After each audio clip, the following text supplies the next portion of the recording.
Welcome back. More headaches for President Biden after his disastrous debate performance.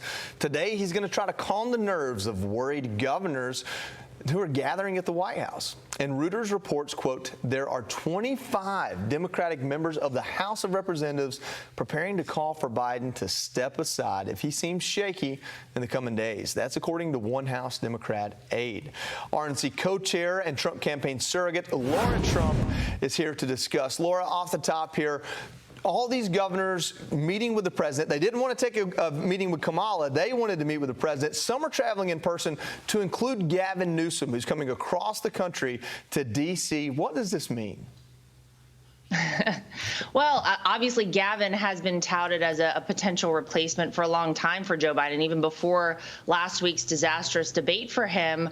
I think a lot of these governors right now are feeling what probably, Joey, most Democrats across the country are, which is that there is a stench and a stain right now on the Democrat Party in the eyes of the American people. People look at this party now and they say, wait a minute, there are so many people who knew how bad things had gotten with Joe Biden, and yet they came out and they lied to the American people about it. Many of them, by the way, are continuing to lie about Joe Biden's fitness for office right now. I imagine they want to get in there. They want to see for themselves. They want to talk about a plan and figure out the next steps going forward to really salvage their party, because Joe Biden is the anchor around the neck of the Democrat Party right now. It is a disaster for them. Some of these people have been talked about as possible replacements for Joe Biden, like Gavin Newsom, like Gretchen Whitmer.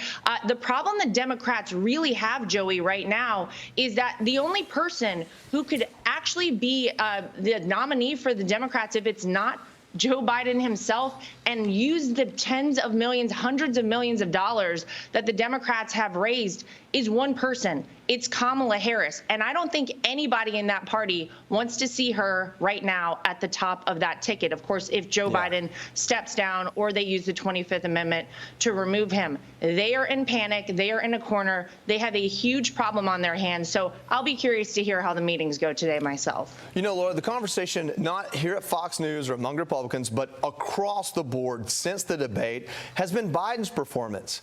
Normally, when President Trump is in a debate, we're talking about his performance, a zinger, something that was said, just the way that he presents himself. I watched that debate, and I saw a president letting the other president on stage kind of control his own narrative, letting Biden show the people what he is.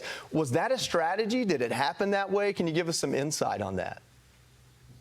Well, I think certainly we wanted the American people to see Joe Biden, because let's be honest, they really hadn't seen Joe Biden in his full capacity, or what left, capacity he has left at this point. And so, yeah, I think the idea was let Joe Biden talk, let him show himself. And of course, so many people said, well, how will Donald Trump do? How was he preparing? Joey, he was president for 4 years. He understands these issues. He understands these topics. He understands and demonstrated on that stage exactly what needs to happen to give this country back to we, the people, to really turn things around on the world stage for us. And you saw a mastery of those skills, I think, on that debate stage by Donald Trump. I would argue it is one of the greatest debate performances I have ever seen. There wasn't really a Hillary, you'd be in jail mic drop moment, to your point, but I think the entire thing was a bit of a mic drop moment for the American people and really the rest of the world, because Joe Biden actually had to stand out there and show himself to the world, and certainly that was part of the strategy. All right, quickly, I know that you guys the Trump campaign released some second quarter fundraising numbers. You've got $330 million compared to Biden's $264. By my count, that's a lot of money that you're raising, and a lot more money. What's the strategy moving forward? How are you going to use that money, and how are you going to secure some of these swing states that you may be leading in? Well, you've seen Donald Trump all over the country, and you're going to continue to see that. This is a man who likes to actually get out, interact with the people of this country. You'll see him at rallies. We're going to use that money also, Joey, to ensure a free, fair, and transparent election. We have the largest election integrity operation right now at the RNC in the history of the country. We are making sure that every American, when you cast your ballot this election season, feels confident in your vote. ProtectTheVote.com if anyone wants to be part of our team.